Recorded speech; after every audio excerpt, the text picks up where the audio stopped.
Pressure, pressure, pressure. Whatever happened to life? How do you spell happy, teacher? I mean, what's all that about? Do we ever talk about that? Are you happy? Are you fulfilled? You know, people, we have these measurements of success that are sold to us that we take on, and they're all about more. More and more and more. How many more people are this? How many more people are that? How many more people are this? How many more people have passed degrees? How many more people have got a mortgage? How many more people? And yet it's the other way. It tells the real story. How few people are unfulfilled. How few people are under stress. How few people are ill. How few people are homeless. How few people are terrified of the future. These are the measurements of a success of society, surely, not more and more and more. You know, we have an economic system which I call take, make and throw away, where the whole thing of success is called economic growth, is how fast you can take from the earth, turn it into things, sell more things, throw away more things and start again. The faster you do that, the more successful you are. And we call it the cutting edge of human society. It's turning the planet into a shithole. And we have the cleverness up to a point, although if we went to wisdom, we would find that technologically we would advance by enormous strides. But we have the cleverness through mind at the moment to create some amazing technology. Things that could make the world a better place for everybody. But we use that technology to pepper bomb cities full of civilians.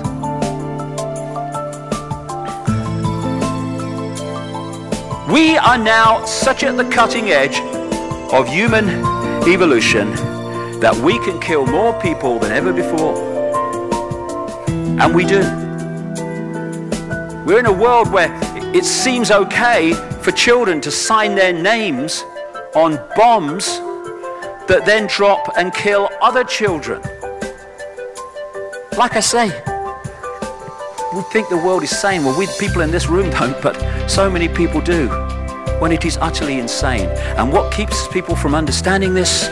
The constant hypnotic trance that we put in. You are feeling sleepy. Tick-tock, tick-tock. You don't want to know about pepper bombing cities? Watch this. Shut up. Quick, honey. She's going for the car. Whoa.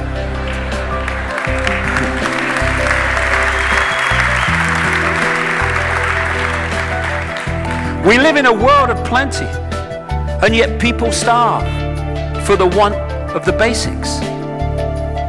We have food galore in some parts of the world, which comes often from the parts of the world that go hungry, and we throw away more food than most people eat in many, many months. I've seen this in Ecuador. People living on rubbish tips, waiting for the vans to come from the Western hotels to pour the rubbish food, thrown away food on, and then they go and eat for the day from it. The world that we have allowed to happen. But don't look at that. Tick-tock, tick-tock. Look at this. Shut up. Hey, quick, honey. The Steelers are going to score. Cool, yeah. I got nothing against that. I love sport. But if we are in a situation where that becomes the focus of our reality at the exclusion of everything else, then while we're looking here, hell is going on here to stitch us up in the way that we have been. Oh, shut up. What's on the telly, honey? And then we drop bombs on the most crowded piece of land on the earth, Gaza. We protect ourselves. That's what we do. We do it to protect ourselves, apparently. This is what we do. This is liberation. Yay, liberation. And it's been going on. This is Vietnam. In the 20th century, humans killed well in excess of 100 million other humans in wars and conflicts. And it's still going on. Tick-tock, tick-tock, but you don't want to see that.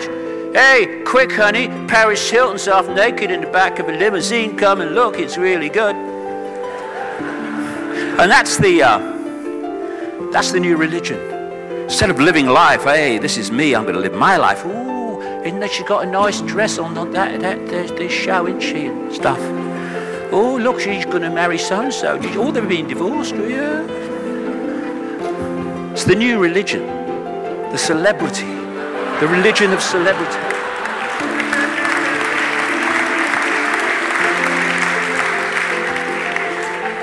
I'm just in the supermarket. Oh, yeah, I'm getting some beans. They're up there.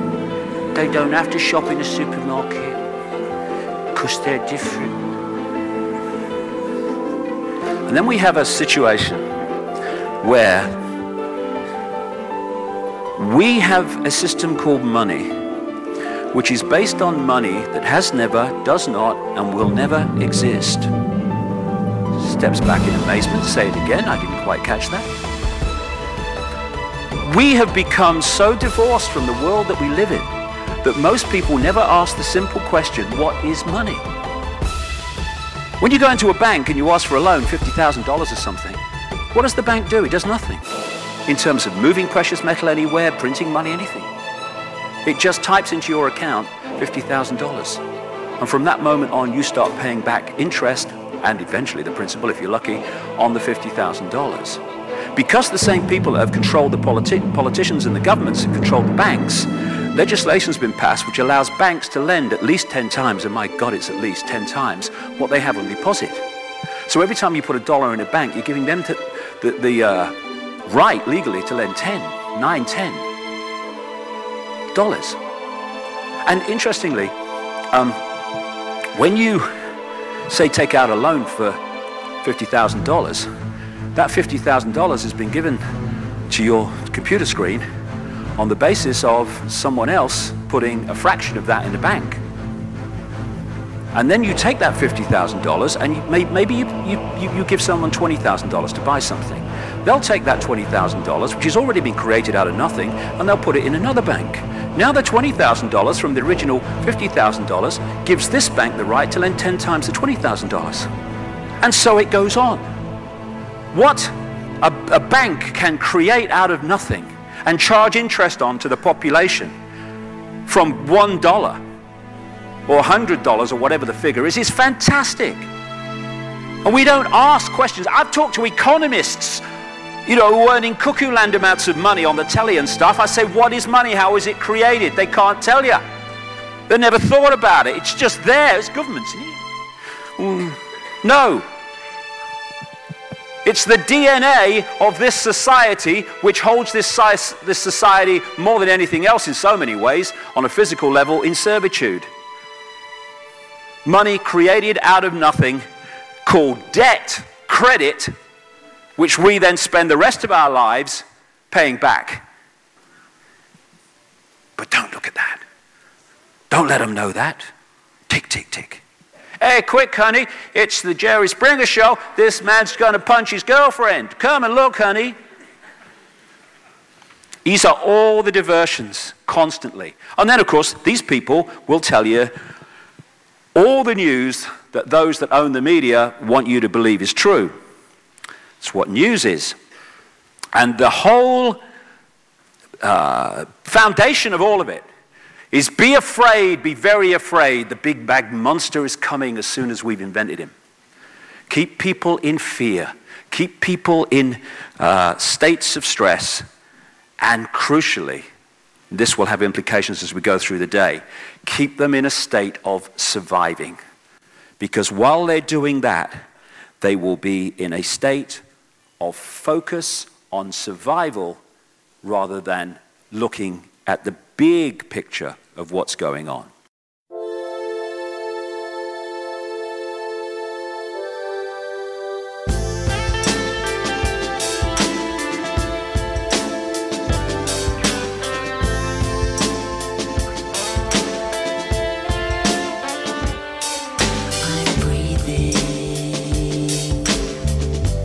Even though my heart's not beating.